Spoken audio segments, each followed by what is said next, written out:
Tunaishi kwenye wakati ambapo tunafunga historia ya ulimwengu huu. Wakuu wa ulimwengu huu wanaungana pamoja kwa ajili ya taabu ya mwisho katika siku hizi zijazo.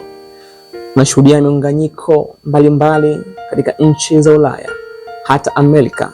Kama nabii anazungumza wazi ya kwamba kwa miaka mingi tumekuwa tukitazamia amri ya Jumapili kutungwa katika nchi yetu.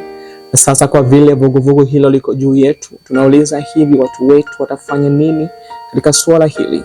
Mtafuta Mungu hasa ili watu wake wapewe neema na nguvu. Sasa Mungu wetu yu hai, wala hatuamini kwamba wakati umefika kabisa ambapo angeruhusu uhuru wetu uwekwe vizuizi. Sheria ya Jumapili inatengeneza sasa njia zake gizani. Wakuu wa ulimwengu huu wanaficha mambo. Wakuu wa dini, wa serikali na wote wenye nyadhifa za juu wanawaandaa watu kwa ajili ya pambano kuu la mwisho. Usalama wako na wangu tu ni kujiweka chini ya msalaba wa Kristo. Hivyo Mwokozi, yeye peke yake ndiye ana uwezo wa kutupitisha dhahama iliyoko mbele yetu. Hakuna mwingine wa kumtumainia. Wanadamu hatuwezi kutumainia.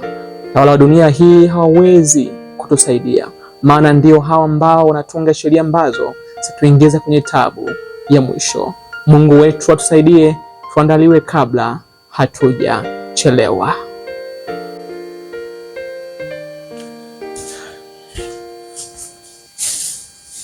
Karibuni sana wapenzi watazamaji kwenye channel hii ya Bible Truth Prophecy Minister.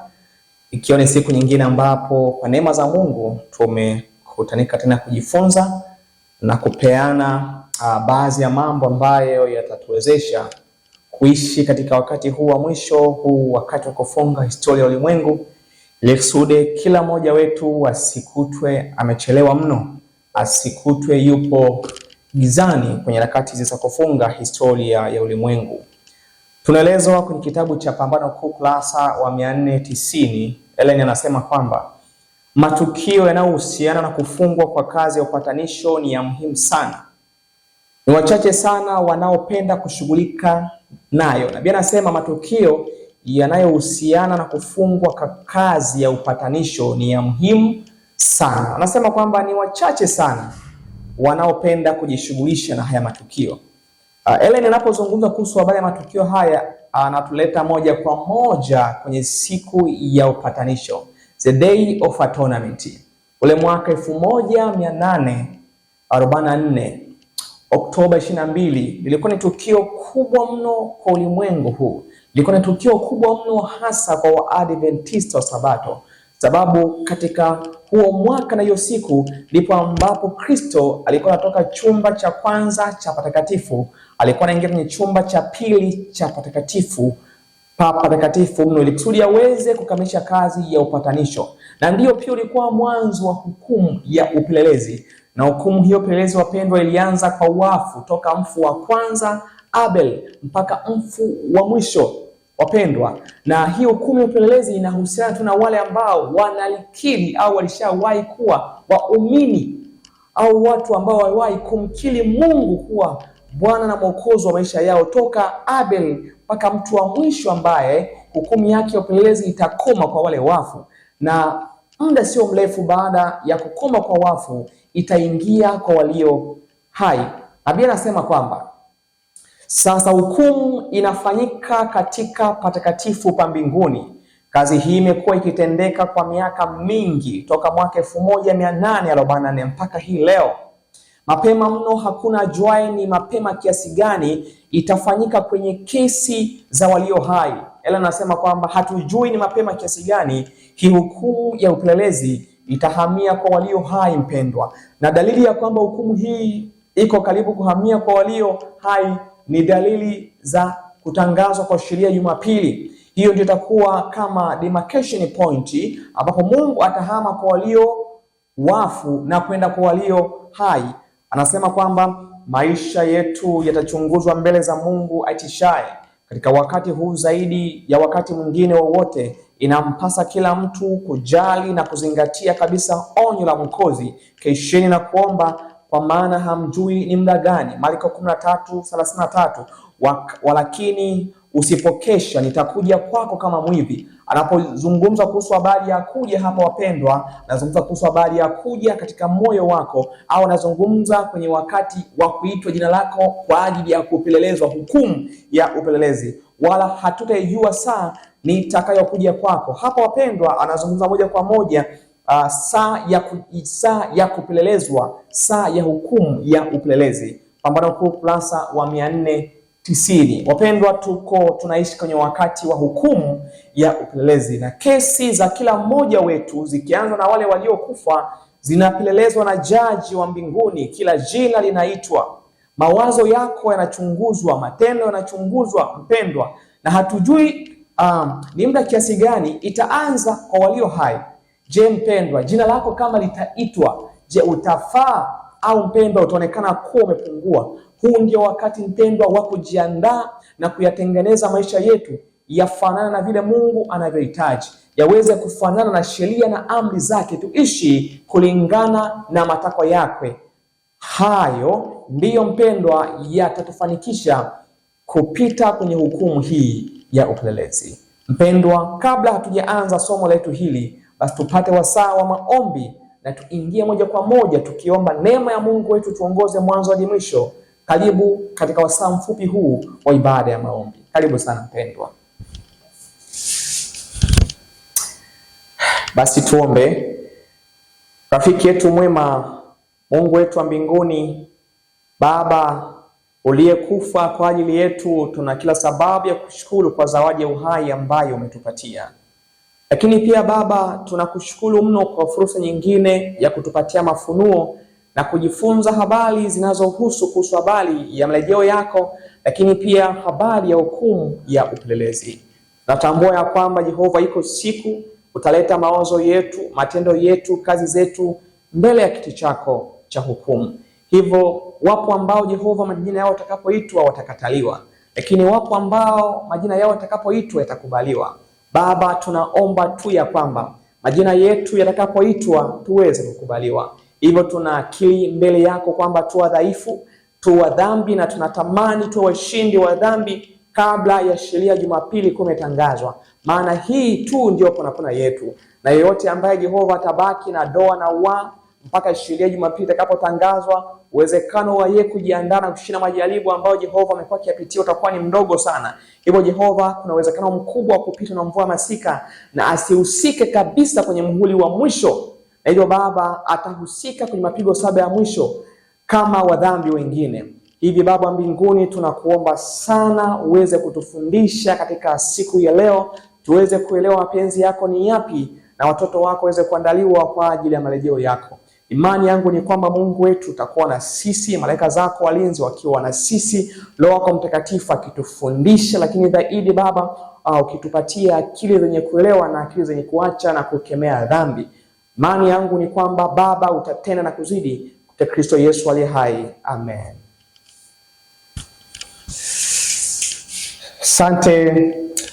Na somo letu katika hii siku ya leo wapendwa, linasema tukio la sheria Jumapili wapendwa liko mbele yetu, na ushindi wa dhambi lazima uwezekane kabla ya sheria Jumapili. So linasema ushindi wa dhambi kabla ya sheria ya Jumapili. Huo ndio usalama wako na wangu. Hatuna usalama mwingine wapendwa kama tutapuzia katika wakati huu wa kujiandaa, huu wakati ambapo ni wa amani, ambapo pepo Mungu anazidi kuzizuia zisivume katika bahari, katika miti. Huu mpendwa ndio usalama wako na wangu.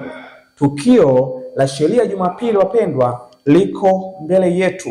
Vuguvugu hili wapendwa liko mbele yetu, na hakuna mpendwa ambaye anaweza kukataa kwamba vuguvugu hili halipo, liko mbele yetu. Tumejifunza mambo mengi sana. Hii ni ishara ya kwamba wapendwa, hukumu ya walio hai ipo karibu kuanza, na hatujui kiasi gani, hatujui mapema gani itaanza wapendwa. Tufahamu sema kabla ya tukio hili lazima tuwe tumedhihirisha ushindi wa dhambi zote katika maisha yetu, la sivyo tutashindwa na jaribu la mwisho. Jaribu la mwisho nilipo wapendwa ni sheria ya Jumapili. Na kazi iliyopo wapendwa ni kazi ya utakaso inayoendelea kule mbinguni. Hukumu ya upelelezi toka mwaka 1844 ilianza kwa wafu na baadaye mpendwa inahamia kwa walio hai. Dalili ya kuwa ipo karibu na walio hai ni sheria ya Jumapili. Na pia anasema kwamba hatujui kuwa imeshaanza kwa walio hai, sababu sheria ya Jumapili ni dalili ya kwamba iko karibu kuanza kwa walio hai. Kwa mpendwa, ni lazima tutambue, tujue nini maana ya hukumu hii ya upelelezi. Tukishatambua ni nini wapendwa, tutajua tuishi vipi katika saa hizi za kufunga historia ya ulimwengu wetu. Tutazame kitabu cha Timotheo wa kwanza. Timotheo wa kwanza upendwa, inaweza ikatupatia kidogo picha ya kila ambacho tunakizungumza. Timotheo wa kwanza 5 mstari wa 24, maandiko matakatifu, Biblia takatifu ina maneno yaliyoandikwa hivi: dhambi za watu wengine zi dhahiri, zatangulia kwenda hukumuni, wengine dhambi zao za wafuata. Nasema vivyo hivyo matendo yaliyo mazuri ya dhahiri, wala yale yasiyo dhahiri hayawezi kusitilika. Dhambi za watu wengine dhahiri zatangulia kwenda hukumuni. Ni wapi ambao dhambi zao wapendwa zinatangulia kwenda hukumuni? Dhahiri ni wale ambao wamekubali kutubu dhambi zao na kumkabidhi Kristo kama mbeba dhambi, sababu Kristo yeye ndio nani? Ndio mwanakondoo wa Mungu azibebaye dhambi za ulimwengu. Kitabu kile cha Yohana 1:29 mpendwa, kinazungumza wazi ya kwamba anayebeba dhambi zetu ni mmoja tu, ambaye ni Kristo mwana wa Mungu, wala hatuna mwombezi mwingine zaidi yake yeye. Kitabu cha Injili Yohana 1 mstari wa 29, maandiko yanasema kwamba Yohana alimwona Yesu akija Yordan na akasema kwamba siku ya pili yake amwona Yesu anakuja kwake, akasema, tazama mwana kondoo wa Mungu aichukuae dhambi ya ulimwengu. Huyo alikuwa ni Yohana. Kwa hiyo wapendwa, hatuna mwingine mbeba dhambi zetu. Hivyo katika hili fungu la Timotheo wa kwanza 5:24 kwamba dhambi za wengine za watangulia kwenda wapi? Hukumuni. Anamaanisha nini? Kwamba mpendwa, unapoungama na kutubu dhambi, moja kwa moja dhambi hiyo huwa inaenda patakatifu. Na inapokwenda patakatifu mpendwa, Kristo anapotakasa dhambi zile zinakuwa juu yake kama mbeba dhambi. Na ikitokea mpendwa dhambi hiyo pengine ilikuwa ni dhambi ya uongo, umedanganya na ukawa umetubu, ile dhambi mpendwa inakwenda patakatifu. Anaibeba Kristo, baadaye siku za mwisho ataipeleka kwa mbuzi wa Azazel ambaye ni Shetani. As ikitokea rafiki yangu mpendwa, ile dhambi tena umeitenda, maana yake unamnyang'anya Kristo ile dhambi, inakuja kwako. Utagundua kitu kimoja, idadi kubwa ya Wakristo hasa Waadventista wa Sabato huwa tunajidanganya kwamba tumesamehewa dhambi, huku wakati huo huo tunarudia kuitenda ile dhambi. Kwa mfano dhambi ya uzinzi, umefanya uzinzi na umemwomba Mungu msamaha, amekusamehe. Ishara ya kwamba dhambi imesamehewa ni kutokurudia ile dhambi. Ukigundua ya kwamba ile dhambi bado ingali ikinena kichwani pako, ingali ikizunguka kwenye akili zako, mpendwa, hilo sio ungamo la kweli. Hilo sio ungamo la kweli. Ungamo na toba ya kweli ni pale Mkristo anaposema, Mungu wangu nisamehe dhambi hii, na baada ya kusema isamehewe dhambi hiyo, Yesu huwa anaichukua ile dhambi, anaipeleka patakatifu, na baadaye huyu Mkristo aliyetubu hii dhambi, ishara ya kwamba amesamehewa ni kuto kuitenda ile dhambi tena. Lakini ikitokea huyu Mkristo amesema amesamehewa dhambi, lakini bado huyu Mkristo anadumu kuitenda ile dhambi, ni ishara ya kwamba huyu Mkristo baada ya kusema amesamehewa, Mungu alisamehe, ameichukua tena dhambi, inaendelea kwa kwake. Kwa hiyo huyu Mkristo kama itatokea siku ya hukumu ya upelelezi ya walio hai, au akafa ingali yuko katika hiyo dhambi, jina lake litakapoitwa litaonekana kwamba bado anadoa na kunyanzi, hivyo jina lake moja kwa moja litakataliwa. Lakini Mkristo ambaye amekiri ile dhambi na kutubu ile dhambi na ameamua kuishi katika maisha ya kumpendeza Mungu, siku jina lake likiitwa, ile dhambi haitaonekana kwenye maisha yake. Huyo Mkristo atakubaliwa na Kristo kwamba huyu ni mtoto wake kwenye hukumu ya nini? Kwenye hukumu ya upelelezi. Kwa hiyo hawa wengine ambao hutubu dhambi na kurudi tena, in fact sio hawatubu dhambi, hawa ni mfano wa watu ambao dhambi zao huwa zinawafata nyuma. Lakini wale ambao dhambi zao zinatangulia huwa zinatangulia hukumuni. Na Yesu tunafahamu kwamba yuko katika chumba cha ndani, chumba cha patakatifu mno, akifanya kazi ya mwisho ya hukumu ya upelelezi. Kwa hiyo watu wote ambao wanatubu dhambi, Yesu Kristo anaitwaa. Ikitokea mpendwa, umetubu dhambi halafu tena umerudia, hiyo sio toba wapendwa. Huko ni kuhuzunika tu. Huwa tunahuzunikia dhambi lakini hakuna toba ya kweli. Hivyo mpendwa, ni lazima tuelewe mchakato huu wa mpango wa ukombozi kupitia nini? Kupitia patakatifu. Ni somo ambalo kila mmoja wetu lazima alielewe, jinsi ambavyo dhambi husamehewa na jinsi ambavyo Mkristo husamehewa. Hiyo ndiyo itakuwa ponapona yetu katika saa hizi za kufunga historia ya ulimwengu. Na wapendwa, tunakumbuka kitabu cha Danieli 8:14, mwisho wa zile siku 2300 ndipo ulikuwa mwanzo wa nini? Ndio ulikuwa mwanzo wa hukumu ya upelelezi. Danieli 8:14, nabii anasema hivi: akamwambia, hata nyakati za jioni na asubuhi 2300 ndipo patakatifu patakapotakaswa. Ndipo patakatifu patakapotakaswa. Utakaswaji wa patakatifu wapendwa haukuzungumza kuhusu habari ya hii dunia, na ndio ulikuwa mwisho wa zile siku 2300 ambao ni unabii mrefu kabisa kwenye Biblia. Huo ndio ulikuwa mwanzo wa hukumu ya nini? Hukumu ya upelelezi na utakaswaji wa nini? Wa hekalu. Hivyo Mkristo ambaye anatubu dhambi zake wapendwa, moja kwa moja huenda kwenye hekalu au kwenye chumba cha patakatifu patakatifu mno, na mwana kondoo wa Mungu ambaye alikufa kwa ajili ya dhambi zetu huzitoa zile dhambi wapendwa, na mwisho wa siku atakapomaliza hukumu kwa walio hai, dhambi hizi wapendwa zitahamishwa kwa nani? Zitahamishwa kwa mbuzi wa Azazeli ambaye ni Shetani, ambaye ndiye chanzo cha dhambi kwa ulimwengu wote. Hivyo lazima tuelewe huo mpango wa ukombozi. Kwa hiyo hukumu ya upelelezi ni hukumu ambayo ni uchunguzwaji ambayo unachunguza kila jina la mtoto wa Mungu, kila mtu ambaye anakiri kwamba anamwamini Kristo, iwe aliishi kabla ya Kristo kuja, sababu Kristo aliwekwa toka misingi ya kuwekwa dunia. Kwa hiyo pia nao walimwamini Kristo, japo ilikuwa ni kwa imani, mpaka nasi ambao tunaendelea kuishi sasa. Kwa hiyo kila mtu jina lake linafanyaje? Linaitwa. Alianza kwa wafu, atahamia kwa walio hai.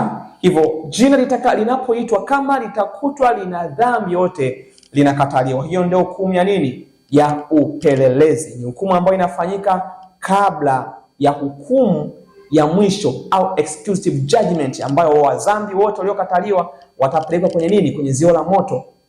Lakini hii hukumu inayoendelea kabla ya hukumu ya mwisho inaitwa nini? Ndio huitwa hukumu ya nini? Ndio huitwa hukumu ya upelelezi.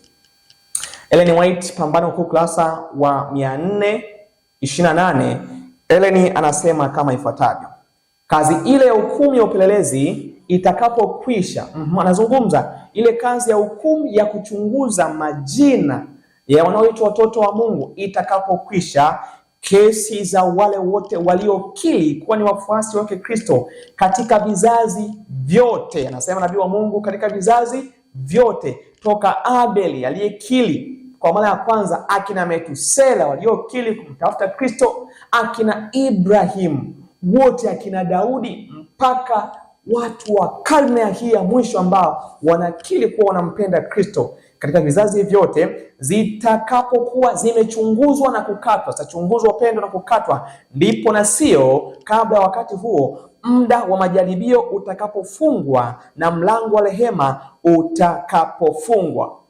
Hivyo pendwa, wakati huu kumbe ni muda wa nini? Wa majaribio. Mungu anajaribu kama kweli tunampenda, na ndio maana Mungu huwa analeta majaribu, si kwa kitu kingine. Lengo ni kwamba anahitaji agundue kama kuna dhambi haijashindwa kwenye mioyo yetu, itubiwe mapema kabla tujachelewa. Ndio wakati mwingine tunalalamika kuhusiana na habari ya majaribu. Hapana, Mungu huwa analeta majaribu kuijaribu mioyo. Je, kuna dhambi ambayo haijatubiwa? Na kama kutakuwa dhambi haijatubiwa, basi tufanyaje? Tuweze kuitubu. Ndio lengo la majaribu. Wengine wanapenda sana fedha. Wakati mwingine Mungu huleta jaribu hata la fedha. Inaweza ikawa pengine ni kufanya kazi siku ya Sabato. Unaona, anakujaribu. Je, unampenda Mungu kuliko fedha? Na ikitokea mpendo umeanguka kwenye jaribu la fedha, Mungu anakuambia kwamba mwanangu, bado una kazi ya kufanya, ni mpaka ushinde hilo jaribu. Na tunaposhinda jaribu moja kwenda jingine, ndipo ambapo tunaitwa, Mungu anasema anatutakasa, anatuhesabia haki, justification by faith, anatuhesabia haki. Na mpendwa, kwa wale wote wanaitwa watu wa Mungu, ni lazima washinde haya majaribu, si kwa nguvu zao wenyewe, ila kwa uwezo wa nani? Kwa uwezo wake Kristo. Sanctification by what? By faith. Yani waishi au watii sheria za Mungu pasipo nguvu zao wenyewe, sababu wewe huwezi kushinda dhambi peke yako. Inatakiwa uwe na msaada. Msaada ni nani? Ni Yesu mwenyewe. Kwa hiyo kitendo cha mdhambi kushinda dhambi inaitwa sanctification by faith. Kuhesabiwa haki kwa imani inaitwa justification by faith. Yani huyu mdhambi si kwa sababu ameweza kutunza Sabato baada ya jaribu lile anakuwa mwenye haki. Hapana, Mungu anamhesabia haki, anamjustify kwamba amekuwa mshindi, si kwa nguvu zake, ila kwa nini? Kwa uwezo wake Kristo. Justification by faith. Kwa hiyo wapendwa, somo hili la haki kwa imani, tukirejea kwenye mpango wa ukombozi katika hema ya patakatifu, litafungua uwezo wa wengi kushinda dhambi. Na ndilo somo ambalo watu wa Mungu lilikataliwa ule mwaka 1888, ambapo Mungu kwa rehema zake alitoa kwa wazee wetu Wagona, A.T. Jonas na Wagona, na hilo somo lililenga kumuinua Yesu na tabia yake, ikusudi watoto wake waweze kuwa impacted tabia ya Kristo, waweze kushinda dhambi. Kwa sababu 1888 somo lililopita kulikuwa na tishio la nini? Kulikuwa na tishio la sheria ya Jumapili. Hivyo Mungu kwa rehema zake aliamua kuleta huu ujumbe wa haki. Kwa nini? Haki kwa imani, ambapo watoto wake wangewezeshwa kushinda dhambi, si kwa uwezo wao wenyewe, ila kwa nani? Ila kwa uwezo wake Kristo, yani Yesu ambaye ndiyo haki yao. Hivyo tunapoelekea kufunga historia ya ulimwengu huu, ule ujumbe wa Ufunuo 18 kwamba ulimwengu wote utangazwa kwa utukufu wake, somo ambalo litafanya ulimwengu angazwe, sio somo jingine, ni somo la haki. Kwa nini? Kwa imani. Yesu atakapowajustify watoto wake, maana yake wanadamu watakapowatazama wale watoto wake wakati wa jaribu, watagundua kuwa wapo kama Yesu kitabia, amewahesabia haki kwa imani, watakuwa kama Yesu. Na hao watu lazima washinde dhambi katika wakati huu wa nini? Wa majaribu. Ndio maana Ellen White anazungumza hivyo kwamba baada ya kufungwa mlango wa rehema hakuna tena jaribio. Wote waliopimwa watakuwa wamefanyaje? Watakuwa wamefikia sehemu ya kwa upande mmoja. Hivyo wapendwa, huu wakati ulionao ndio wakati wa kushinda kila jaribu, appetite zote, kupenda ulimwengu, sijui uongo, dhambi zote ambazo hazitakiwi, hasira, chuki, wivu, vyote lazima tuzishinde kabla ya jaribu kula mwisho, ambao ni final test, ambao ni Sunday law. Je, wapendwa, kwa vuguvugu linaloendelea tuna muda gani kwenye Sunday law? Je, dhambi gani ambazo zimetuzinga, ambazo zinazuia Mungu asituhesabie haki? Utagundua kwamba tuna kazi kubwa mno ya kufanya akili zetu zijawe na truth, zijawe na kweli ya Mungu, uwatakase kwa ile kweli. Neno lako ndio kweli, Yohana 17:17. Kwa hiyo wapendwa, kinachotakasa ni nini? Ni ukweli wa Kristo, ambaye nani? Ambaye ni neno la Mungu. Hivyo tunataka tuangalie sasa hii hukumu ya upelelezi kwa context ya Biblia, tuweze kuona kinachoendelea na kitakachoendelea na kilichoendelea. Kitabu cha Mathayo 22, wapendwa, twende pamoja tuone kinachozungumzwa. Kitatusaidia mno kugundua ubaya wa dhambi na kwamba tunapoendelea kushikilia dhambi, wapendwa, Yesu hana uwezo wa kunyang'anya ile dhambi, inabaki kuwa kwetu.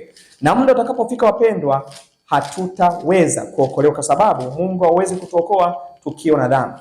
Mathayo 22:11 mpaka 14, hii ni habari ya kielelezo cha ufalme wa wapi? Ufalme wa mbinguni, ambapo mfalme ambaye ni baba yake na Yesu alitoa mwaliko kwa wote. Sawa? Na hapo wapendwa, tutagundua kwamba mwaliko huu tunajua ulianza kwa taifa la Wayahudi la Israeli, na baada ya kukataa mwaliko mara ya kwanza, mara ya pili akahamia kwa nani? Akahamia kwa mataifa.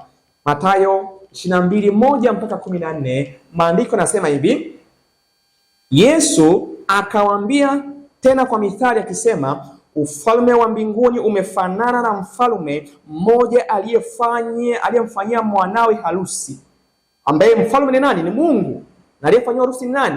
Ni mwana wa Mungu ambaye ni Yesu. Anasema akawatuma watumwa wake, ambao alituma manabii, akatuma mitume, watumwa wake wawaite walioalikwa kuja harusini, nao wakakataa kuja. Akatuma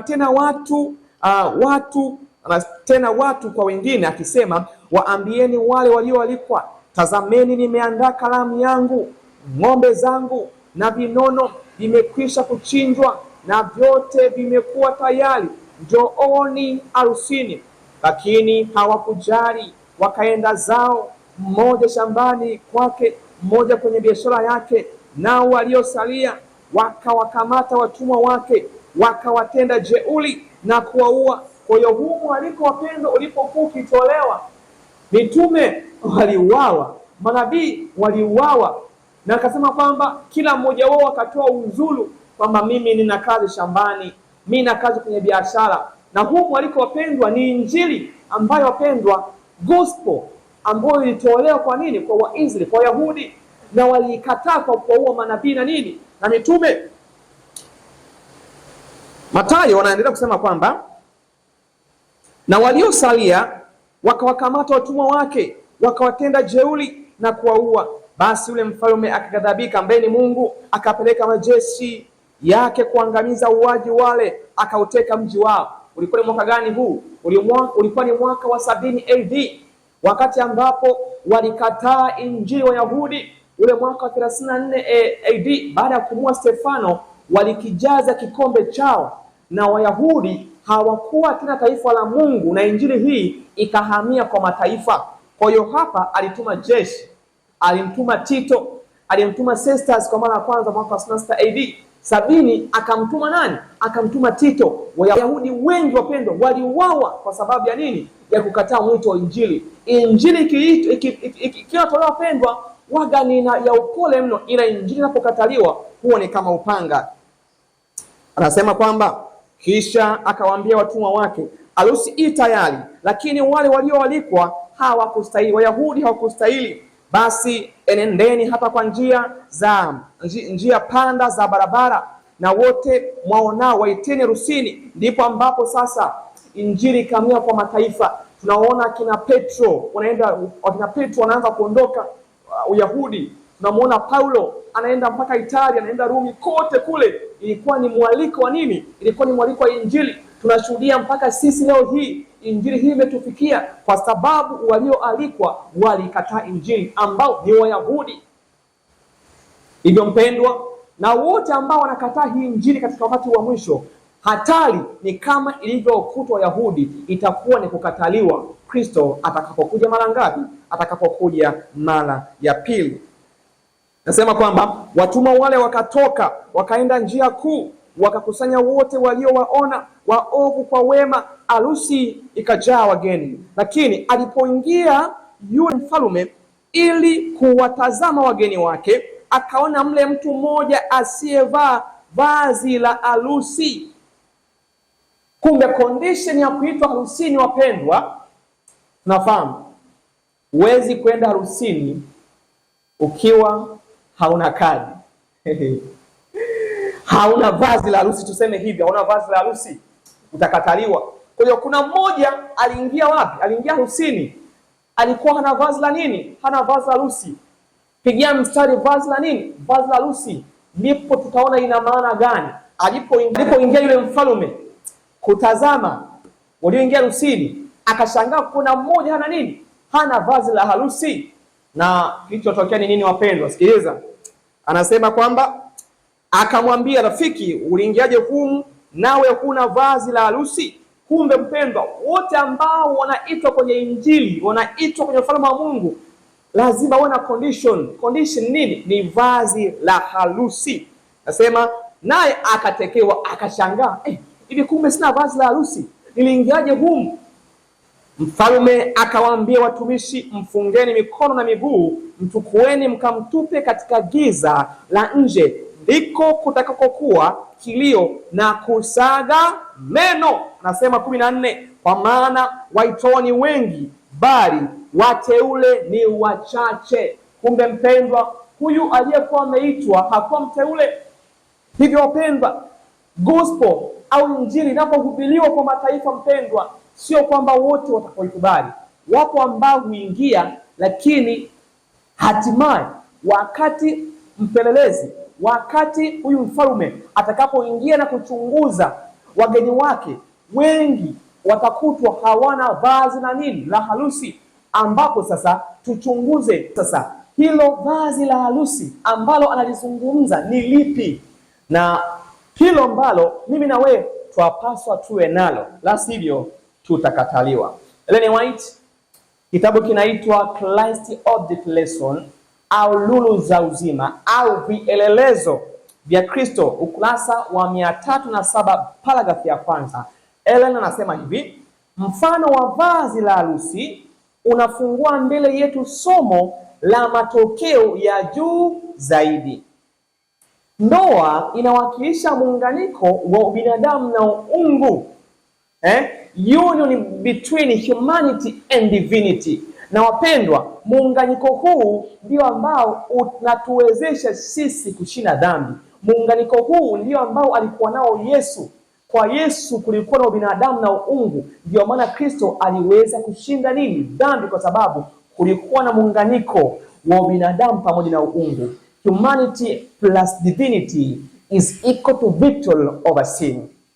Nasema vazi la harusi inawakilisha tabia ambayo wote wanaopaswa kuwa nayo, ambao watahesabiwa kuwa wageni wanaofaa kwa ajili ya harusi. Katika mfano huu, kama ule wa kalamu kuu, zinaonyesha mwaliko wa Injili. Kumbe wapendwa, anazungumza lile vazi anasema itakuwa ni nini? Tabia. Kumbe lile vazi wapendwa ni tabia ambayo wote watahesabiwa kuwa nayo, ambao watahesabiwa kuwa wageni wanaofaa kwa nini? Kwa ajili ya harusi. Kumbe pendwa, vazi la harusi ni tabia. Tabia gani? Tabia ambayo Mungu anahitaji kwa wote ambao wameitwa kwenye Injili. Hivyo unapoitwa kwenye Injili mpendwa, unapoitwa huu mwaliko wa kualikwa kwamba tuje kwa Kristo kwenye Injili mpendwa, hatutakiwi kubweteka. Ni lazima tutengeneze tabia. Atakapokuja kutupeleleza, atakapokuja kuangalia wageni wake, basi wote tuwe na vazi la nini? Wote tuwe na vazi la harusi. Huo ndio usalama wetu wapendwa. Anasema kwamba kumbe mfano huu unamaanisha nini? Unamaanisha mwaliko wa Injili, kukataliwa kwake na Wayahudi na wito wake wa huruma kwa mataifa. Kumbe Wayahudi walikataa huu mwaliko. Ulikuwa ni mwaliko wa Injili. Vile Wayahudi hata kuingia harusini tu walikataa. Yaani maana yake walikataa Injili. Lakini pona yangu na yako ni kwamba tumeipokea Injili. Kilichobaki ni kitu kimoja. Umeipokea Injili lakini bado hauna vazi la harusi. Hauna tabia ambayo inakufaa kuingia harusini. Je, utapona? Je, mpendwa, utapona? Hautapona, kwa sababu mpendwa, qualification ya wewe kuwepo harusini ni vazi la harusi.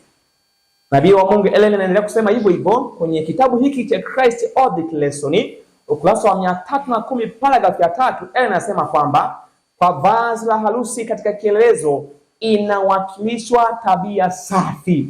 Tabia nini wapendwa? Safi. Na tabia hujengwa wapi? Hujengwa kwenye akili. Anamaanisha mawazo safi, fikra safi ambazo watakuwa nazo watoto wa Mungu kabla hawajahamishwa kwenda mbinguni. Anasema isiyo na doa, ambayo wafuasi wa kweli wa Kristo watatakiwa nayo.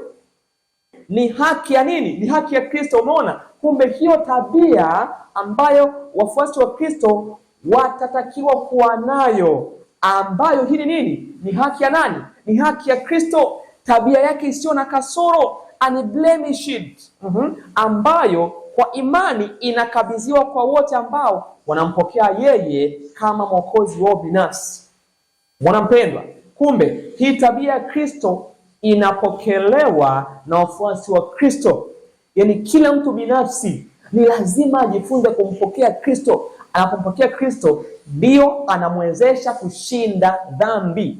Na Kristo hupatikana wapi? Kristo anapatikana kwenye maandiko matakatifu tu peke yake. Hivyo wote ambao wanatamani kuwa na tabia ya Kristo lazima wajifunze Biblia zao kwa makini sana na roho ya unabii na kufunga pamoja na kuomba. Hawa hatimaye, wapendwa, watahesabika kuwa wana vazi la nini? Vazi la harusi. Mpendwa, huwezi kushinda dhambi zako mwenyewe. Kama ungelikuwa kushinda dhambi, Yesu asingekufa. Hivyo lazima ukubali kumpokea Kristo. Na Yesu Kristo hawezi kupokelewa kama kuna uovu kwenye akili. Kama kuna mtu ana mawazo mabaya, cha kwanza, hayo mawazo mabaya lazima kwanza mtu ayatubu. Akitubu, Yesu ndio anaingia. Kumbe anasema kwamba tazama nagonga. Anasema nagonga kwenye nini? Kwenye akili. Na wote ambao wanafungua milango yao ya mioyo, wanamruhusu Yesu aingie, mawazo machafu lazima yatoke na wamruhusu Yesu, sababu Yesu hachangamani na uovu. Lazima waruhusu kwanza wayatoe mawazo mabaya, ndipo Kristo aje. Anawawezesha kushinda nini? Kuwezesha kushinda dhambi. Na ndio kitabu cha Ufunuo 19 kinazungumza wazi kwamba tumealikwa wapi? Wote tumealikwa, wapendwa, harusini. Tumealikwa harusini. 19 mstari wa 8 Ufunuo, maandiko yanasema kwamba naye amepewa kuvikwa kitani nzuri ing'alayo safi, kwa maana kitani hiyo ni matendo ya haki ya nini? Ya watakatifu. Ukisoma 7 inasema kwamba na tufurahi tushangilie tukampe utukufu, kwa kuwa harusi ya mwanakondoo imekuja na mkewe mfanyaje? Amejiweka tayari. Naye amepewa kuvikwa kitani nzuri ing'aayo safi, kwa maana kitani nzuri hiyo ni matendo ya haki ya watakatifu. Kumbe wapendwa, vazi la harusi nini? Vazi la harusi, wapendwa, ni matendo, ni haki ya Kristo. Anasema kwamba naye akaniambia, andika, heri walioalikwa karamu ya harusi ya mwanakondoo. Akaniambia, maneno haya ni maneno ya kweli ya Mungu. Hivyo wapendwa, uafadhali na heri ni wale ambao wamealikwa wapi? Wamealikwa harusini. Christ Object Lesson inasema hivi, ukurasa huo wa 310. Kazi hii ya kuchunguza akili, ya kutambua ni nani wamejiandaa kwa ufalme wa Mungu, ni kazi ile ya hukumu ya upelelezi. Kumbe wapendwa, hii kazi inayozungumzwa hapa ya kuchunguza akili, ya kuchunguza mawazo, fikra zetu, je, zimepatana na sheria ya Mungu, inaitwa nini? Inaitwa hukumu ya upelelezi. Kumbe mfano wa ile harusi, ule mwaliko wa kwenye harusi, yule aliyekuwa anachunguza ambaye ni Mungu alikuwa anafanya hukumu ya upelelezi, ambapo ni hukumu ambayo inatendeka kabla Yesu hajaja mara ya pili. Kumbe wote ambao wataonekana hawana vazi la harusi watakataliwa Kristo anapokuja mara ya pili. Hawatafaa kuingia kwenye harusi ya juu. Wapendwa, anasema kwamba ni kazi ya ile hukumu ya upelelezi, kufungwa kwa kazi katika patakatifu. Huko wapi? Huko mbinguni.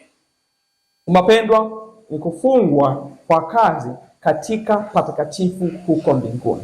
Hivyo mpendwa, ni kwamba tuko wakati wa nini? Wa hukumu ya upelelezi. Na haiwezekani mimi na wewe kufaa kuingia mbinguni kama tunaonekana hatuna vazi la harusi. Kumbe huu wakati ulionao ni wakati wa kujaribiwa, ni wakati Mungu anajaribu. Je, bado kuna dhambi katika mioyo yetu? Anapotupima tunatakiwa kuungama dhambi. tunatakiwa kufanya toba ya kweli na kuacha dhambi. Toba ya kweli sio leo umeungama dhambi, kesho umerudia.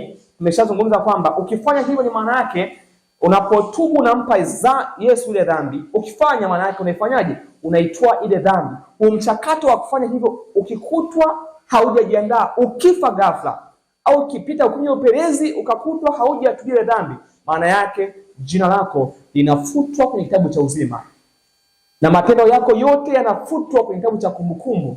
Unabaki kwenye kitabu cha hukumu peke yake. Matendo yako yote mazuri uliyofanya yanafutwa, yanabaki yale mabaya ambayo ni kama ushuhuda. Nasema kwamba Kristo anatamani watoto wake washinde majaribu yote kabla ya jaribu kuu la mwisho. Tunafahamu haya majaribu ya sasa hivi ni majaribu nini? Madogo madogo, ambapo Mkristo ni lazima ashinde kabla ya jaribu kuu la mwisho. Na jaribu kuu la mwisho ni sheria ya Jumapili, ambayo mpendwa iko mbele yetu, na hatuwezi kushinda sheria ya Jumapili. Changamoto iko mbele yetu kama bado tumekumbatia dhambi.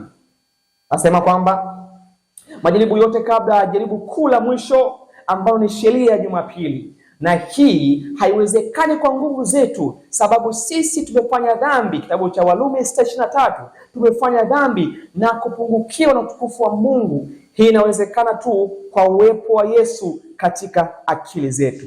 Kumbe wapendwa, kinachopimwa na kujaribiwa sio kingine, ni akili. Je, mpendwa, akili yako umeijaza na nini?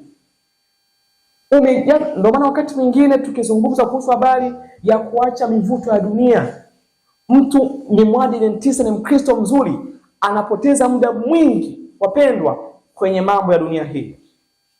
Anapoteza muda mwingi akiwa kwenye mitandao ya kijamii, na ukitazama wala kwenye mitandao hiyo sio kwamba anajishughulisha na mambo ya Mungu, anajishughulisha na mambo ya dunia, fashion za ulimwengu huu, akijifurahisha, akicheka, akifurahi. Na wengine kabisa wako bado wao hawajashinda jaribu eti la mpira, ushabiki wa mipira na michezo ya dunia hii. Wapendwa, wengine ni viongozi wa kanisa, wanashawishi watu wafanye mambo kama hayo. Mpendwa, kumbukeni, hatushindi kama kundi, tunashinda mtu binafsi. Ellen White anasema kwamba Christ Object Lesson, ukurasa wa 312, paragraph ya kwanza, anasema hivi: kwa utii wake mkamilifu, huyu Yesu huyu amefanya iwezekane kwa kila mwanadamu kutii amri za Mungu. Kumbe Yesu alipotii alifanya kila mwanadamu aweze kutii amri za Mungu. Tunapojisalimisha wenyewe kwa Kristo, moyo unaunganishwa na moyo wake. Moyo wetu unaunganishwa na moyo wake. Na moyo ni nini wapendwa? Akili.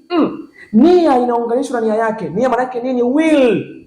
Nia maana yake ni kila ambacho tunaweza kukifanya, kukitenda. Will maana yake kama utaunganishwa na Kristo, hata yale unaoyawaza kuyafanya yatakuwa kama anayowaza Kristo katika moyo wako. Sema kwamba akili itakuwa moja na ya kwake. Akili, mawazo, fikra itakuwa pamoja na Kristo. Mawazo yanaletwa kutekwa na yeye, mawazo anayateka Kristo, tunaishi maisha yake. Kumbe baada ya Kristo kuingia, anaishi ni nani sasa? Hauishi wewe, anaishi Kristo kupitia wewe. Hii ndiyo maana ya kuvikwa vazi la harusi. Kumbe hii ndiyo maana kamili ya kuvikwa vazi la harusi, kuhesabiwa haki kwa imani, justification by faith, sanctification by faith. Na hii ndiyo huitwa utakaso mpendwa, ambayo watu wote ambao watatakaswa watafikia kiwango kinachoitwa glorification, ambapo hawatatenda dhambi tena. Kumbe Kristo anapokuja, anakuja kuchukua watu ambao wana vazi la harusi. Nasema kwamba ndipo Bwana atutazamapo anaona si vazi la majani ya mtini, si uchi na uharibifu wa dhambi, bali vazi lake mwenyewe la haki, ambalo ni utii mkamilifu kwa sheria za Yehova. Kumbe wapendwa, hili vazi nini? Ni utii mkamilifu wa sheria ya Yehova. Wapendwa, kama bado tuna changamoto hiyo, bado tunahitaji kumruhusu Kristo atusaidie. Kama bado kuna dhambi inakusumbua, umeiungama, bado inakusumbua, bado mpendwa, haujafaa kuitwa mwana wa Mungu. bado hauna vazi la harusi. Na Kristo alikufa ili kusudi amnunulie Mungu nini? Kanisa lililo safi ambalo halina mawaa. Kitabu cha Waefeso.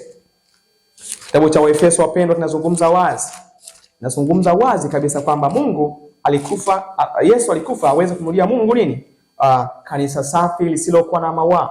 Waefeso 5:27 na 28, maandiko nasema kwamba apate kujiletea kanisa tukufu, glorious church, tumeelewana, tukufu, lisilo na ila wala kunyanzi wala lolote kama hayo, bali liwe takatifu lisilo na mawaa. Kristo mpendwa alikufa ili kusudi aweze kumnunulia Mungu watu walioandaliwa kwa ajili yake. Hivyo mpendwa, na huo mchakato unafanyika kwenye akili zetu. Fundamentals of Christian Education, ukurasa wa 403, Ellen inasema kwamba kabla misingi ya dunia haijawekwa, agano lilifanywa kwamba wote ambao ni watiifu, Kristo na Mungu walikubaliana kwamba wote ambao ni watiifu, wote ambao kupitia neema nyingi ambayo imetolewa watakuwa watakatifu katika tabia na bila lawama mbele za Mungu kwa kuitendea kazi neema hiyo. Kumbe kabla misingi, Yesu na Mungu walikubaliana hivyo kwamba ni lazima waliweka agano kwamba ni lazima wote ambao watakuwa watoto wake huyu Mungu lazima kwa kutumia neema waweze kuwa watiifu kwenye sheria zake. Na hilo lisingefanyika kwa nguvu zao wenyewe, lingelifanyika tu kwa Kristo ambaye anaweza kuwasafisha, sababu yeye ndiyo mwana kondoo wa Mungu. Nasema kwamba agano hili lililofanywa tangu milele lilitolewa kwa Ibrahimu miaka 100 kabla ya Yesu kuja. Ni kwa shauku kiasi gani, kwa kina kiasi gani Kristo alisoma jamii ya wanadamu kuona kama watajinufaisha wenyewe kwa zawadi iliyotolewa. Kristo alitazama kama wanadamu watajinufaisha kwa hii zawadi iliyotolewa. Kumbe Mungu anahitaji watu watiifu na wakamilifu. Tumaini la vizazi vyote, ukurasa wa 790, Ellen inasema kwamba Baba alithibitisha agano lililofanywa na Kristo. Baba alithibitisha hilo agano kwamba atapokea watu wenye toba na utii. Yaani Baba alithibitisha kwamba mwanangu, nitapokea watu mbinguni pekee wenye utii na toba. Tunajifunza toba ya kweli ni ipi? Toba ya kweli ni pale mtu anapotubu na kumkabidhi dhambi Kristo, asifanye dhambi tena. Ukiona wewe umetubu na bado mpendwa ile dhambi umerudia, hiyo sio toba, na Mungu hawezi kukubali, hawezi kukupokea. Ndio maana leo tuna waumini wengi ndani ya kanisa tunasema kwamba ziacheni ngano na mbuzi kuwe pamoja. Tunawadanganya watu wa Mungu, tunawadanganya mno watu wa Mungu. Ni lazima kila ambaye anatarajia kwamba siku moja atahamishwa, ni lazima ashike sheria za Mungu. Ni lazima huyu mtu awe mshindi wa dhambi. Hawezi akashinda dhambi kwa pamoja. Kadri anavyoshinda dhambi moja, Mungu anampa uwezo wa kushinda nyingine. Atashinda mpaka dhambi zote, na Mungu wapendwa atamhesabia kuwa hana dhambi. Na hii hawezi akajijua mwenyewe, lakini Mungu atajua kwamba huyu mwanangu nini? Ni sinless human, hana dhambi. Sema na atawapenda kama vile kama ampendavyo mwana wake. Kristo alikuwa amalize kazi yake na kutimiza ahadi yake ya kumfanya mwanadamu wa thamani zaidi kuliko dhahabu safi. Kumbe hii kazi ingelimalizwa na nani? Na Kristo. Nasema kwamba hata binadamu kuliko dhahabu ya Ofili. Kumbe pendwa, hii kazi inafanyika na nani? Inafanywa na Kristo. Na inafanyika wapi? Levin Herald ya Aprili 1870, maandiko yanasema kwamba tunaukumbatia ukweli kupitia sehemu zetu tofauti. Kumbe kinachokumbatiwa ni nini? Ni kweli kupitia sehemu zetu tofauti.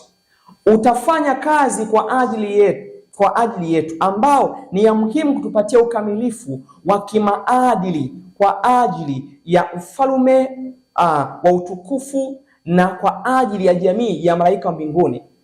Kweli hizi tunaweza kuzipata kwa kutazama, kwa kusikia, wapendwa. Ndivyo kweli ambavyo watu tunazipata kupitia fakati mbalimbali.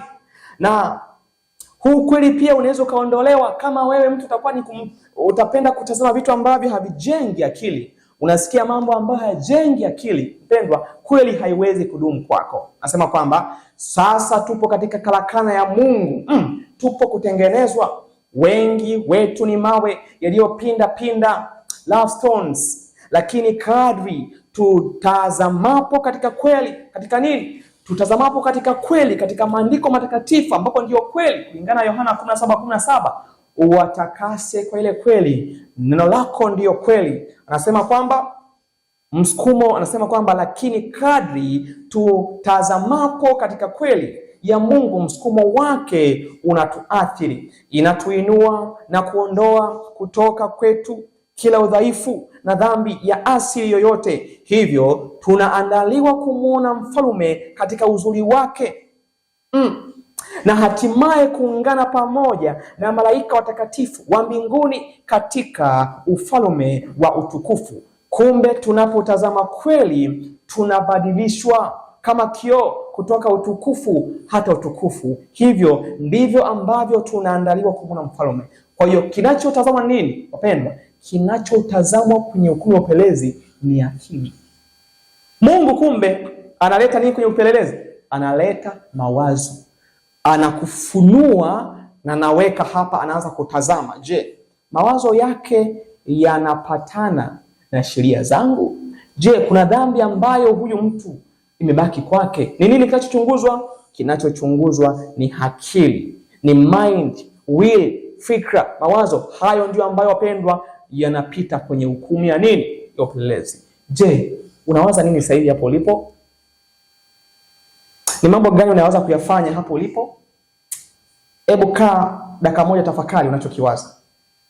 Kama kuna mawazo mengi yanayopingana sheria ya Mungu, mpendwa, una kazi ya kufanya kabla hujachelewa.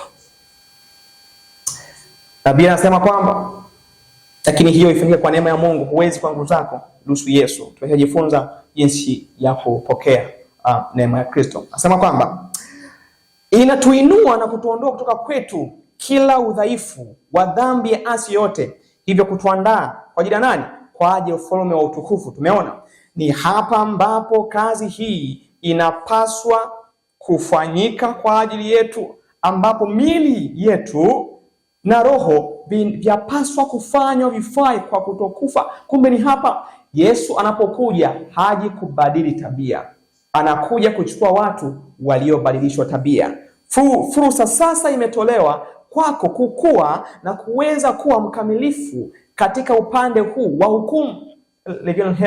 Kumbe na hii fursa imetolewa kwa wote, ili kusudi tuweze kukua, wapendwa, tuweze kukua, na hii, mpendwa, itatusaidia sana. Kwa hiyo, mpendwa, inafanyika jambo la kwanza, ukweli unafanyika kwenye akili zetu. Kwa nini? Kwa kujifunza ukweli wa Mungu. Na njia ya pili ambapo ukweli hudumishwa ni kwa kujitesa nafsi zetu. Kivipi? Kwa kuacha mambo ya ulimwengu huu. Na mpendwa, kwa kuacha mivuto ya ulimwengu huu, burudani za ulimwengu huu, michezo ambayo inapingana na sheria za Mungu, kuziacha. Tunapofanya hivyo, mpendwa, Mungu anatutakasa. Uweze kutakaswa. Wewe ni mpendaji eti wa season, tamthilia, sijui mipira na vitu vingine hivyo, Mungu anapotazama mawazo yake hawezi kukutakasa. You can't be justified, you can't be sanctified. Hawezi ukahesabiwa haki, huwezi ukatakaswa, huwezi, mpendwa. Mwisho wa siku utakufa katika dhambi yako. Hivyo njia ya pili ni kwa kujitesa nafsi zetu, kuyaacha mambo haya mambo, mpendwa, ni lazima tuyaache. Nafsi pia inauma, lakini lazima tufanyaje? Lazima tuyaache. Mungu atatusaidia. Kwa nini? Kwa sababu siku ya atonement, siku ya upatanisho, Waisraeli waliambiwa wafanyaje? Watese nafsi zao. Na sasa tupo wapi? tupo kwenye siku hiyo ya upatanisho wapendwa. Ni lazima tukubali kutesa nafsi zetu, kuyaacha mambo ambayo tunayapenda lakini ambayo hayamtukuzi Mungu wa mbinguni. Ellen Pambano Kuu kurasa wa 489 na 490 anasema hivi Ellen: sasa tunaishi katika siku kuu ya upatanisho.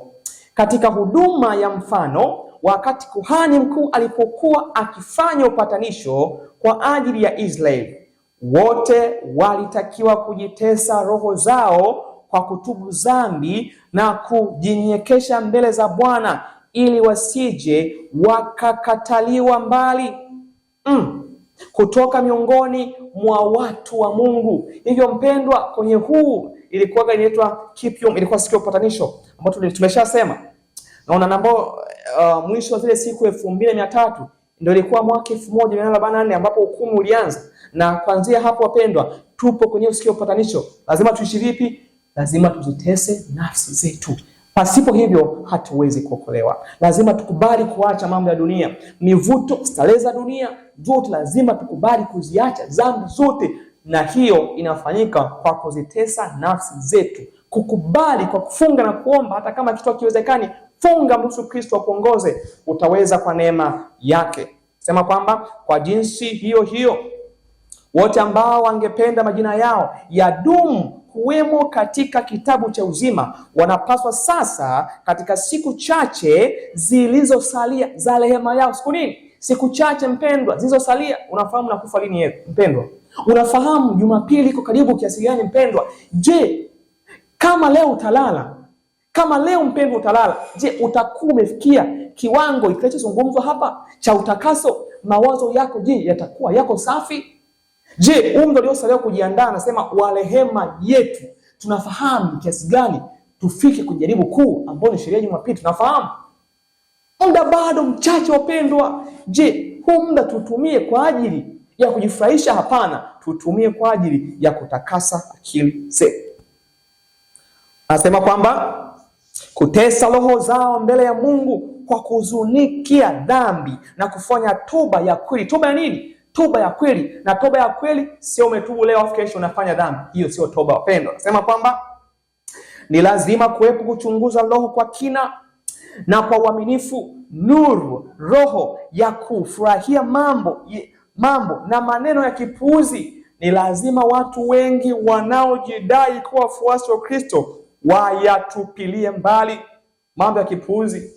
Vichekesho mpendwa, unacheka tu mpaka asubuhi mpaka jioni, TikTok usijui wapi, unafurahi mpendwa. Nasema lazima tuyaache mambo ya kipuuzi, stories zisizofaa, vitu ambavyo vifai vinaingia kwenye akili yako, vinaharibu mpendwa. Baada ya akili kutengenezwa mpendwa, inaharibiwa na haiwezi katakaswa. Lazima tuyaache, tupilie mbali. Kuna vita vikali vya kupigana mbele ya wote kushinda mazoea maovu. Wale wanaong'ang'ania kupata ushindi, kazi ya kujitayarisha ni kazi ya mtu binafsi. Hatuokolewi katika makundi.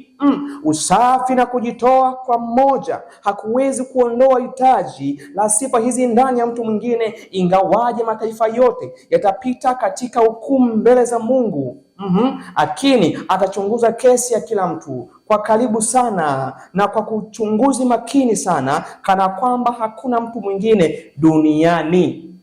Japokuwa tutachunguzwa, dunia itapita mbele za Mungu, lakini kila mtu atachunguzwa ni kana kwamba hakuna mtu mwingine duniani. Ndicho hicho mpendwa ninachokueleza. Ni lazima tutambue hilo. Lazima tutambue hilo. Muda wetu umeisha. Muda wa majaribu mpendwa umeisha. Karibu tuingie kwenye Sunday Law. Na jaribu la mwisho hilo mpendwa halitampa mtu nafasi ya kujiandaa. Unajua tunadanganywa mno. Wahubiri wanadanganya sana kwamba sheria ya Jumapili bado mbali. Na watu wanazungumza haya kwenye platform. Na kuambia wanaoambia watu wa Mungu wajiandae kwamba sheria ya Jumapili iko karibu, wanaambia kwamba sema hii miaka tutapita tu bila sheria ya Jumapili. Na wengine ni viongozi wakubwa kabisa. Mpendwa, hatuokolewi kama kundi. Kama unafuata majority utapotea. sheria ya Jumapili, hata ambaye hana macho anaweza kusikia, hata ambaye hana masikio anaweza kutazama kwamba tupo karibu na tukio hili gumu ambalo litajaribu imani ya kila mmoja wetu. Tumekaribia kwenye hili jaribu kuu. Sikiliza mpendwa, tunafahamu ya kwamba Marekani ndio itakuwa nchi pekee ambayo itashinikiza utunzwaji wa siku ya kwanza ya juma, na hii itatendeka tu kwa nini? Kwa Protestanti kukubali Ukatoliki na kuungana pamoja. Trump ni Protestant, lakini Trump amekuwa akishabikia Ukatoliki na amesema kabisa wazi ya kwamba wanaupenda Ukatoliki, na anasema ataupigania Ukatoliki, atalinda sera za Kikatoliki. Amesema wazi mpendwa na wapendwa, Trump katika kabineti yake ambayo ameandaa, amechagua, idadi kubwa aliyowachagua ni watu gani? Amewachagua Wakatoliki. Bunge, idadi kubwa ya wabunge, bunge la Senate ni Republican. Na kati yao ambao Trump amewachagua kwenye kabineti yake ni wale ambao waliandika waraka wa nini? Wa Project 2025. Ndio hao. Je, kinachokwenda kushinikizwa ni nini? Na hii Project 2025 wapendwa, ndio ambayo ndani yake kuna Sunday Law, na imewachagua hao watu. Hivi unachokiona ni nini mbele yako mpendwa? Itakuwa ni rehema za Mungu kupita utawala wa Trump pasipo Sunday Law. Na baada viongozi wanamwambia kwamba hakuna cha Sunday Law. Hebu mtazame Trump anavyosema kwamba hatautunza Ukatoliki. Now more than ever, our nation needs a renewal of the values that this organization promotes, and that the Catholic faithful live out each and every day in peace. We love the Catholic people. We love the Catholic religion. And above all, we respect it greatly. As president, I will always support you in your effort to serve our fellow citizens and to lift up all humanity. I will protect the Catholic Church, and I will defend the rights of religious believers of every race, religion, color, and creed.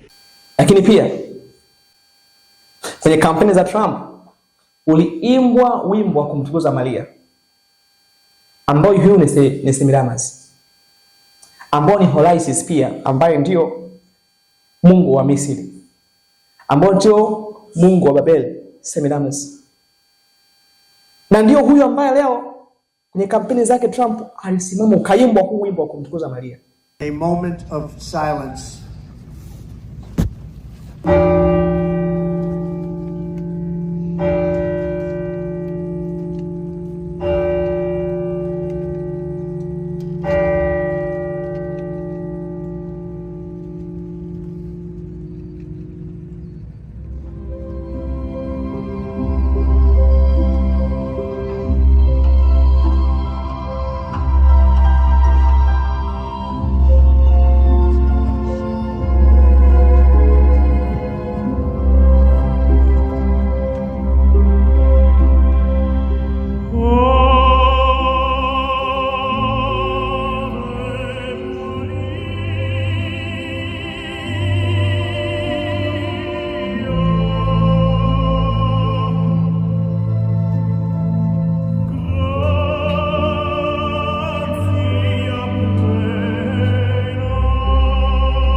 Uone kwamba kuna muunganiko kati ya dini na serikali, na inatakiwa tushinde kabla ya jaribu hili.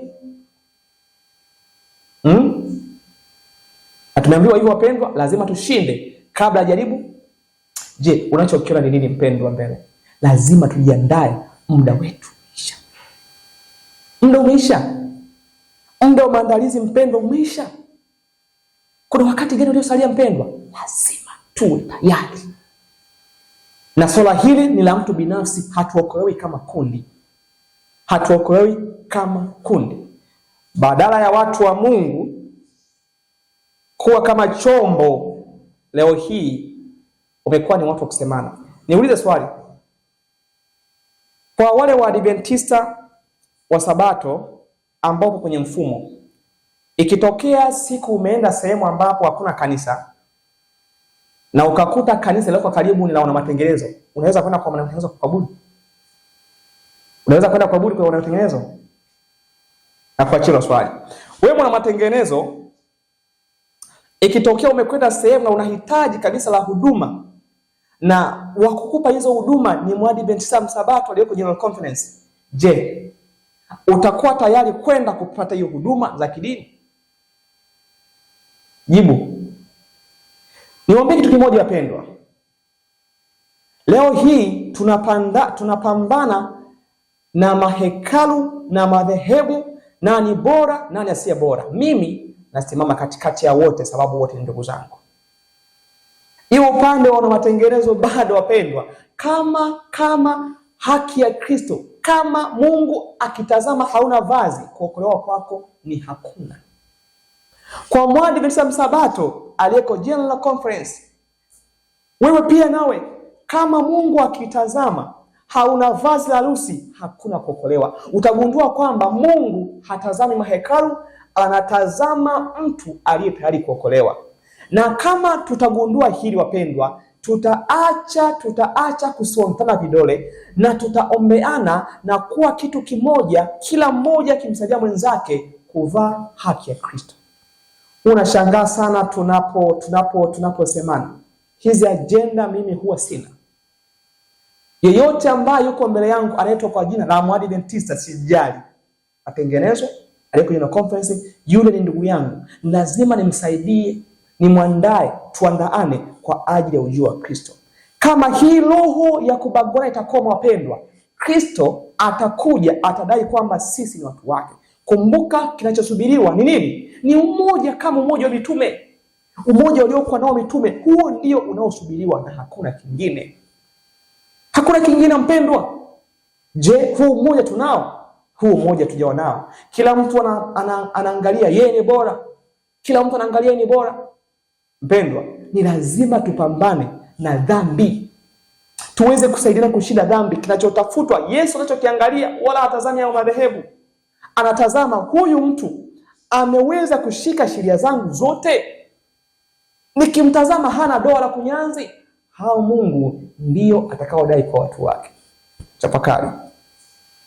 Nini watu wanasema kwamba Levin Hillard 1888 sema, kwa miaka mingi tumekuwa tukitazamia amri ya Jumapili kutungwa katika nchi yetu. Na sasa kwa vile vuguvugu hilo liko juu yetu, tunauliza hivi, watu wetu watafanya nini katika suala hili? Tungemtafuta Mungu hasa ili watu wake wapewe neema na nguvu sasa. Ndicho anachokizungumza nabii, kwamba huu wakati tungemwomba Mungu awape watu wake neema na nguvu. Ndicho kinachotafutwa, sio hicho tunachokitafuta sisi watu wa Mungu. Kutazama makosa ya huyu. Hayo makosa lazima tusaidiane, kila mmoja ashinde dhambi. Mungu wetu yu hai, wala hatuamini kwamba wakati umefika kabisa ambao angeruhusu uhuru wetu uwekewe vizuizi. Sheria ya Jumapili inakuja. Na ndio wapendwa, tugundue kwamba ndio wakati huu hukumu ya upelelezi itaingia kwa walio hai. Sheria ya Jumapili inapoingia inaingia kwa walio hai. Na sheria na hukumu ya upelelezi wapendwa inakoma. Baada ya kukoma, mlango leo unafungwa. Pambano Kuu ukurasa wa 490. Kazi ya hukumu ya upelelezi itakapofungwa, mwisho wa watu wote utakuwa umeamliwa, ama kwa uzima ama kwa mauti ya milele. Muda wa majaribio utakwisha muda mfupi kabla ya kuja Bwana na mawingu ya mbinguni. Kwa muda utaisha kabla Bwana hajaja katika mawingu ya wapi? Katika mawingu ya mbinguni. Volume 2 Selected Message 81 ukurasa anasema kwamba Bwana, nabii anamwambia kwamba Bwana amenionyesha wazi kuwa sanamu ya mnyama ambayo ni kutengenezwa kwa nini? ni umoja wa Protestant, itafanywa kabla ya mlango wa rehema kufungwa. Wengine husema kwamba hii sanamu inafanyika kabla ya nini? Ya alama ya mnyama. Lakini ukisoma vizuri hivi vitu ni pamoja, sababu alama ya mnyama haiwezi kufanyika pasipo sanamu ya nini? Kumbe hivi vitu vinafanyika pamoja, na sio kwamba kutakuwa na gap kubwa. Ni kweli kwamba sasa hivi kuna ecumenism, kuna ecumenical, kuna muunganiko wa makanisa, ila bado hawajafikia kiwango ambacho tutakiita ni nini? Ni anguko la Protestanti. Uprotestanti bado haujaanguka. Utaanguka pale ambapo Amerika itaukubali upapa na ukatoliki. Hapo ndipo ambapo tusema kwamba sanamu ya mnyama itatengenezwa. Umeelewana? Na hapo ndipo ambapo sheria ya Jumapili itakapopitishwa. Sema kwamba kwa maana haina budi kuwa ndicho kipimo nini? Kikuu. Kumbe wapendwa, kipimo kikuu ni nini? Ni sheria ya Jumapili. Sasa hivi tuna vipimo vidogo vidogo ambavyo lazima watu wafanyaje? Tuweze kuvishinda. Na kwa njia hii hatima yao ya milele itaamliwa. Hatima yote yangu mimi na wewe itaamliwa. Na kazi ikiisha tu wapendwa, mapigo 7 yataanza kumwagwa. Writings ukurasa 36-37 anasema nabii, naliona ya kwamba malaika wale 4 wangeendelea kuzuia pepo zile 4 mpaka hapo. Kazi gani? Kazi gani wapendwa? Kazi ya hukumu ya upelelezi, ambapo inafanyika kwako na kwangu, ambapo kuna kazi ya kufanya. Yesu ana kazi ya kufanya. Kazi yangu mimi nini? Kujipeleleza, kuungama na kumruhusu Kristo. Yesu pia anafanyaje? Anachukua dhambi zile za kwako, anaweka, anazitakasa. Kumbe ndio kazi ambayo inafanyika itakapofisha katika patakatifu. Na baada ya hapo yatakuja yale mapigo 7 ya mwisho. Mapigo haya yaliwafanya waovu wakasirike sana. Wale wenye haki wao walidhani kwamba ni sisi tuliowaletea hukumu hizo za Mungu juu yao, na ya kwamba kama wangeweza kutufutilia mbali juu ya uso wa nchi, basi mapigo hayo yangeweza kuzuiliwa. Amri ikatolewa kuwaua watakatifu wote ambao iliwafanya kulia mchana usiku ili wapate kukolewa. Huo ulikuwa ni wakati wa taabu ya Yakobo. Hivyo mpendwa, ni lazima tuwe tayari kwa wakati huo kabla hatujachelewa. Na utayari huo ni upi wapendwa? Ni kujifunza kwenye miguu ya Kristo, Biblia ambayo inatakasa, pia kujichunguza, kutoruhusu uovu ingie, kuacha burudani na mambo mengine ya dunia. Mazungumzo ya kipuuzi hayatakiwi kwa Mwadventista kwa sasa. Hiyo ndiyo mpendwa itakuwa ponapona yetu wakati hukumu hii ya upelelezi inapoendelea. Mungu wetu wapendwa tubariki sana. Natamani sana ya kwamba tuwe na umoja kama waliokuwa na mitume, ikusudi tuweze kuandaliwa kwa ajili ya marejeo yake Kristo. Mungu wetu atubariki sana. Hii ni Bible Truth Prophecy Minister. Kabla ya kumaliza somo hili wapendwa, tuweze kupata ombi tukimshukuru Mungu wetu wa mbinguni kwa ulinzi na kutuwezesha kufika mpaka hapa tulipo. Karibuni sana.